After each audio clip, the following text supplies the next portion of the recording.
Hai, ini Alex. Hari ini dia bakal ngerjain UTS Pimen. Tadi malam dia udah belajar sih. Kira-kira dia bisa ngerjain gak ya? Dan ini Delia. Dia juga bakal ngerjain UTS Pimen hari ini. Kita doa sama-sama ya, biar dia bisa ngerjain ujian kali ini.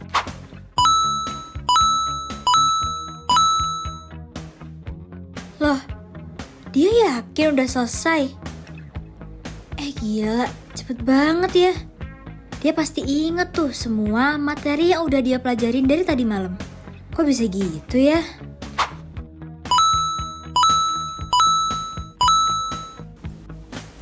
Kan, udah didoain juga dia belum selesai. Mana si Alex udah selesai lagi, makin panik tuh dia. Dia pasti sama sekali nggak inget materi yang udah dia pelajarin semalam. Hadeh.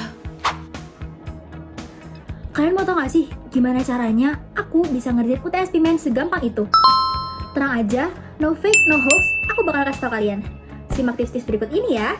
Oke, sebelum kita bahas caranya, kita coba paham dulu yuk tentang bagaimana memori bekerja. Dalam psikologi, proses mengingat sebenarnya terdiri dari 3 tahapan utama. Yang pertama yaitu encoding, yang kedua yaitu storage, dan yang ketiga adalah retrieval. Encoding adalah proses ketika informasi pertama kali masuk otak kita. Semisal saat kita lagi membaca materi kuliah atau mendengarkan penjelasan dosen. Namun hati-hati, sekedar melihat itu beda dengan proses. Contohnya gini, kita lihat uang koin tiap hari, tapi kalau disuruh gambar secara detail dan secara presisi tanpa melihat, pasti banyak yang gagal. Itu karena otak kita nggak melakukan encoding yang mendalam, cuma sekedar lewat saja. Setelah itu, informasi tersebut disimpan dalam memori yang disebut storage. Bayangin memori itu kayak perpustakaan. Kalau kita naruh bukunya berantakan di rak, kita bakal pusing sendiri pas mau nyariinnya. Lalu, ketika kita membutuhkan informasi itu lagi, misalnya ketika ujian, kita mencoba mengambilnya kembali. Proses ini disebut retrieval.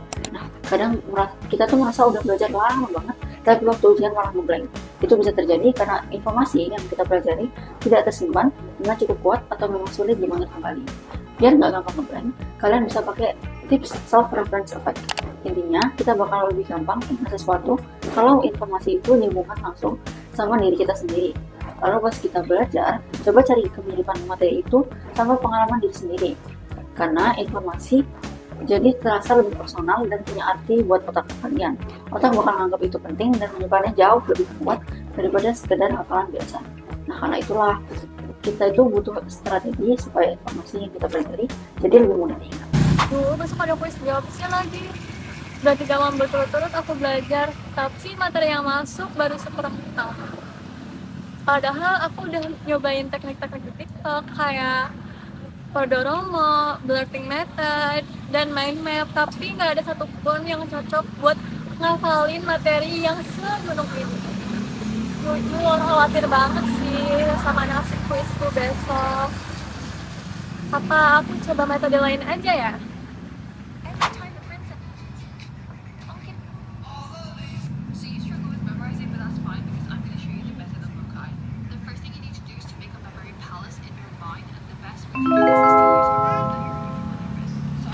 Method of Losai adalah salah satu teknik mnemonik, yaitu strategi yang digunakan untuk membantu meningkatkan kemampuan mengingat. Cara kerjanya cukup sederhana. Kita menghubungkan informasi-informasi yang ingin diingat dengan tempat yang sudah kita anggap familiar, seperti rumah ataupun ruangan yang sering kita lihat. Kenapa teknik ini efektif? Karena otak manusia sebenarnya sangat kuat dalam mengingat gambar atau lokasi.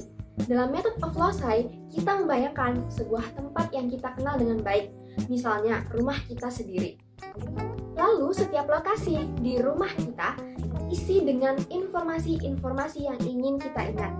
Contohnya, ketika kita ingin menghafal 3 hal, yaitu apel, jeruk, dan mangga. Caranya adalah dengan membayangkan, yang pertama kita membayangkan teras rumah kita terdapat buah apel yang sangat besar. Kemudian ketika kita masuk ke dalam rumah, yaitu di ruang tamu, kita melihat ada buah jeruk yang sangat besar sedang duduk di atas sofa. Kemudian kita berjalan lagi ke ruang tidur. Kita melihat ada buah mangga yang sangat besar sedang tidur di atas kasur kita. Semakin aneh ataupun semakin unik kita membayangkan, maka memori kita akan semakin kuat dalam mengingat.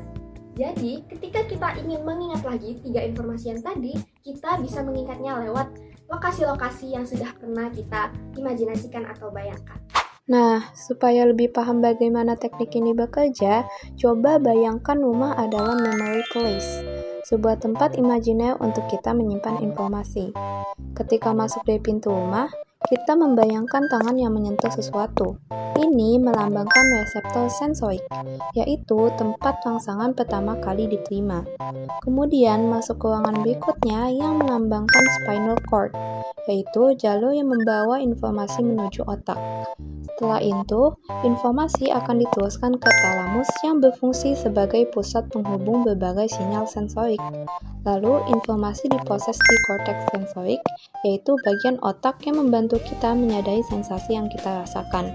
Hingga akhirnya, informasi dapat diteruskan ke motor korteks, yang mengirim sinyal untuk menghasilkan gerakan. Melalui cara membayangkan bagian-bagian tersebut dengan perjalanan di dalam rumah, kita bisa mengingat urutan prosesnya dengan lebih mudah. Setiap ruangan akan menjadi petunjuk atau cue yang membantu otak kita menemukan kembali informasi saat dibutuhkan. Contohnya ketika kuis. Gimana? Udah ngerti banget kan sama teknik metode Flokai? Jelas dong, metode ini super gampang banget buat diaplikasiin, khususnya untuk materi-materi yang butuh dipahami secara runtut dan terstruktur. Nah, metode ini cocok banget buat teman-teman yang susah menghafal langsung dari textbook. Apalagi banyak kan mata kuliah yang materinya tuh seabrek tapi tanpa ilustrasi yang jelas, jadi susah buat memahaminya. Itu tadi tips buat kalian yang mau ningkatin memori dengan metode Flokai. Jangan lupa buat dicoba dan diterapin ya. Thank us later and see you around.